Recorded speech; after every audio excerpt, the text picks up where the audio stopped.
YD Engineering.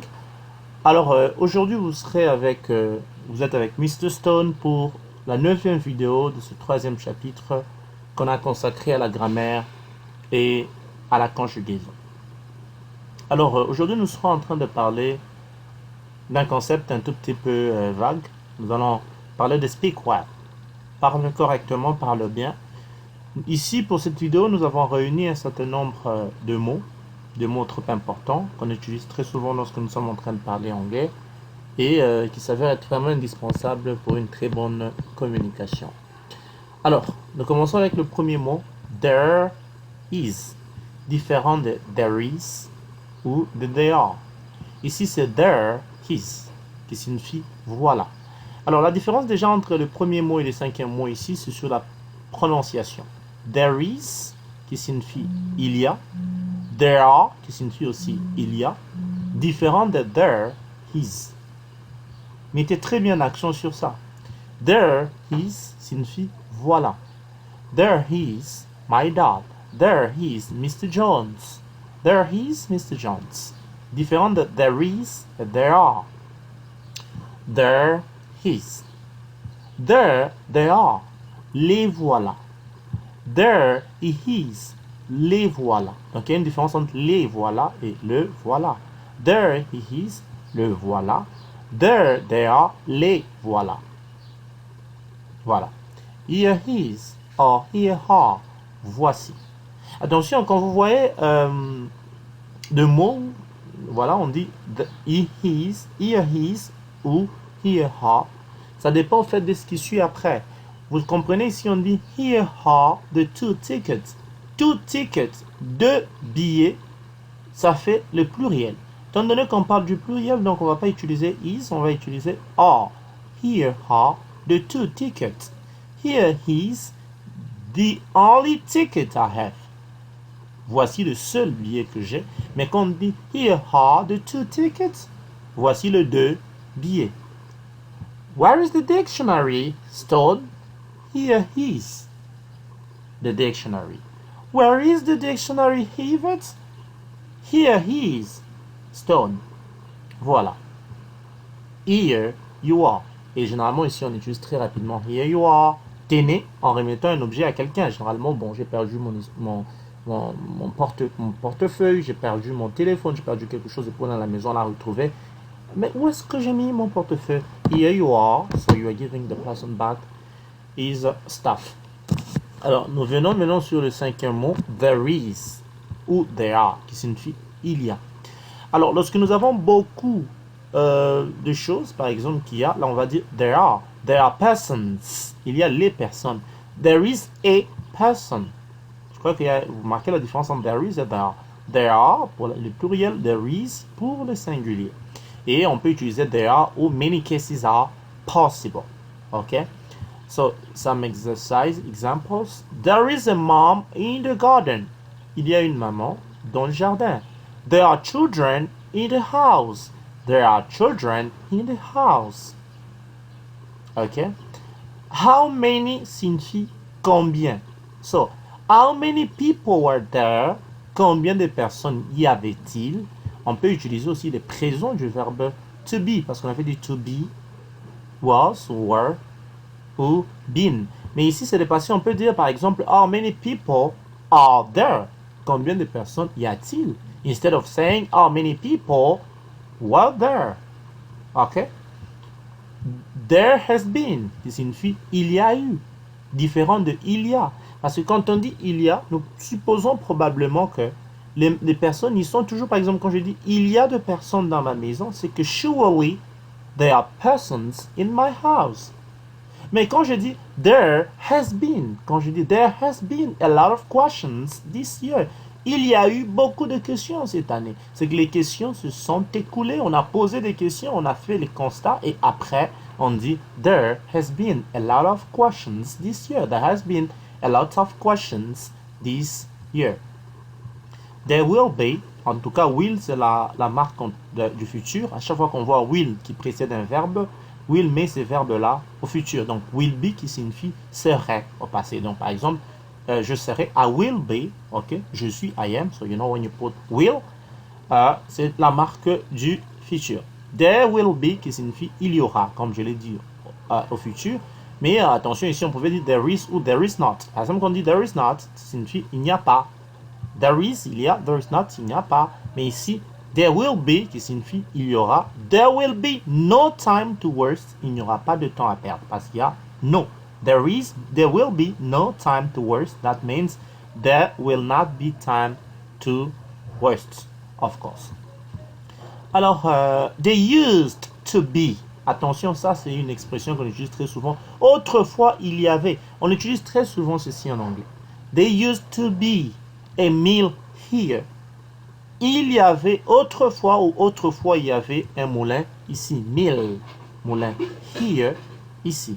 They used to be a mill here. Alors, nous avons there will be, il y aura. Nous l'avons rencontré. There will be, il y aura. So what looks certain is there will be more expense. Ce qui est certain, ce qui est vrai, ce qui est possible, ce qu'il y aura beaucoup de dépenses. There might be, attention, ça on utilise très souvent aussi. En tout cas, ça c'est pour le conditionnel. Il pourrait y avoir. Alors, there might be, différent de il y aura, parce qu'on a dit there will be. There will be, c'est lorsqu'on est sûr que quelque chose arrivera, quelque chose aura lieu. Il y aura, there will be. Et quand on est sûr qu'il n'y aura pas, on dit there will not be party within 2 days. There will not be party within 2 days anymore. C'est qu'il n'y aura plus de fête dans 2 jours. Mais quand on utilise might, il pourrait y avoir, c'est qu'on n'est pas sûr. On ne peut rien affirmer. Il peut ou il ne peut pas y avoir. Parce qu'on n'est pas sûr. Vous voyez, ça c'est vraiment des notions à bien maîtriser. There might be. There might be an issue with your phone itself. C'est qu'il pourrait y avoir un problème avec ton téléphone lui-même, parce qu'on n'est pas sûr que le problème vient vraiment du téléphone, mais on n'exclut pas le fait que le problème pourrait venir du téléphone. Je crois que vous comprenez le conditionnel. C'est qu'on n'affirme rien, on n'est pas certain de ce qu'on dit, mais on présente tout simplement les 2 possibilités. On dit, il y a des possibilités que ça soit ou que ça ne soit pas. Il pourrait venir me voir demain.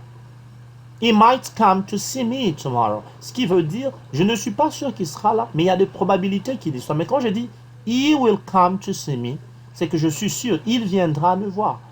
So, there might be, il pourrait y avoir.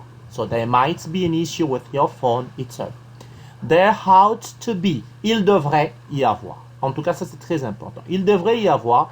So, Dad think that there ought to be provision for that. Ça, c'est pour des suggestions. Hein? Ça, généralement, c'est pour des suggestions. Ça veut dire, moi, je vous conseillerais, ok? Ou je proposerais. Je trouve qu'il y a quelque chose qui est déficitaire. Enfin, il manque quelque chose. Il y a déficit de quelque chose. Et je suppose, en tout cas, à mon entendement, qu'il devrait y avoir. Et je vous le dis, je partage avec vous, il devrait y avoir. C'est ce que toi tu penses. C'est que tu aimerais que ça se fasse. C'est que tu aurais voulu voir. Et voilà, on va dire, Dad thinks that there ought to be provision for that. Hein? Il devrait y avoir de la provision pour cela.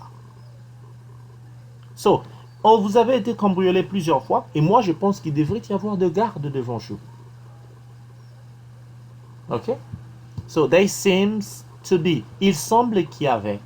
Ou il semble qu'il y a. Ça dépend. Donc, ça dépend de comment on conjugue ici. To be. So, there seems to be. No. I'm sorry ici. There seems to be. So, you say you can. Let me give you an example. Every year, there seems to be more and more interest. Chaque année, il semble qu'il y a désormais plus d'intérêt pour, par exemple, les cours qu'on donne. En tout cas, hein, ici, on ne conjugue pas celui-là. Hein, c'est comme ça. C'est tout un mot, toute une expression. Voilà. Il semble qu'il y avait. Voilà. On a fait le constat, on a remarqué qu'il semblerait, voilà.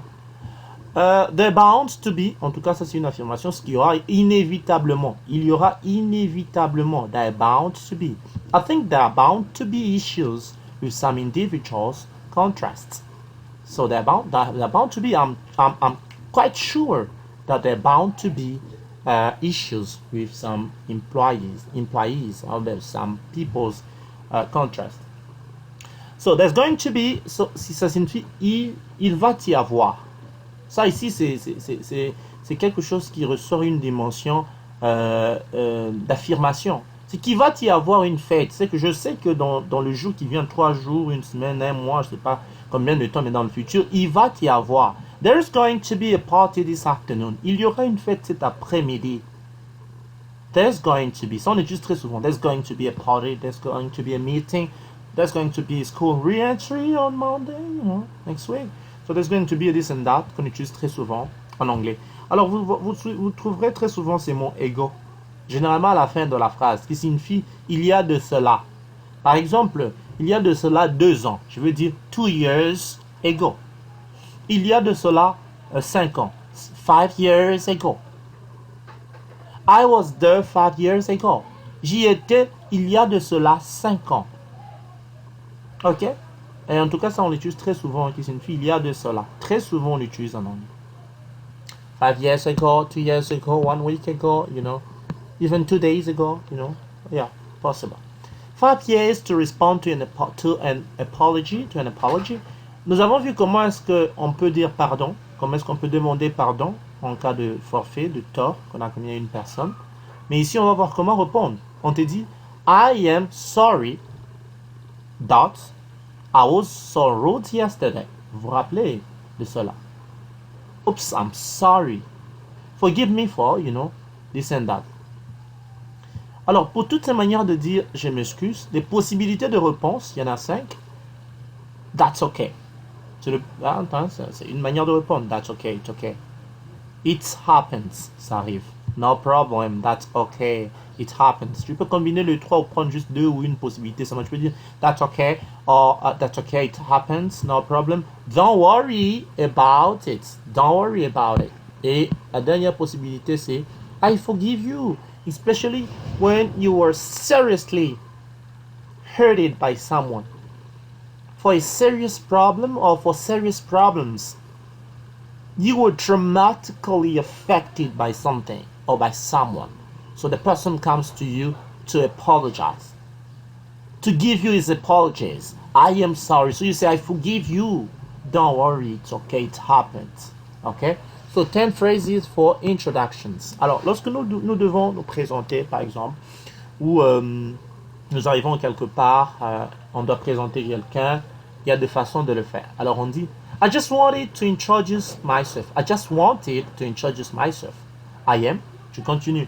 J'aimerais me présenter, c'est ce qui signifie cette phrase. Je suis, so you say, I just wanted to introduce myself. I am Stone, an English teacher. For example. So I don't think we've met before. My name is Stone. I don't think we have met before. My name is Ishaku, for example.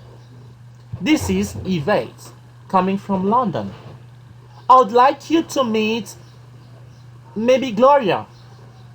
Have you met my mom? Have you met my friends? I would like to introduce you to Mr. Stone, who is an English teacher at Oxford University. Nice to meet you. It's a pleasure to meet you, Stone. Likewise. And you. So these are phrases for introductions. So you can either use one or select 2 or 3 of them. That depends on the context and the way you're speaking. So try to make some examples, some exercises. Essayons de voir un peu plus le visage. Le visage, face. So let's learn the part of the body, especially the part of your face. Les cheveux. Hair. Hair. Hair. Your hair. La peau. Skin. Skin. La peau. Skin. Les sourcils, ici. Les sourcils. Eyebrow. Parce que l'œil lui-même, c'est eye, comme on l'a vu. Alors, les sourcils, ici au-dessus, on dit eyebrow.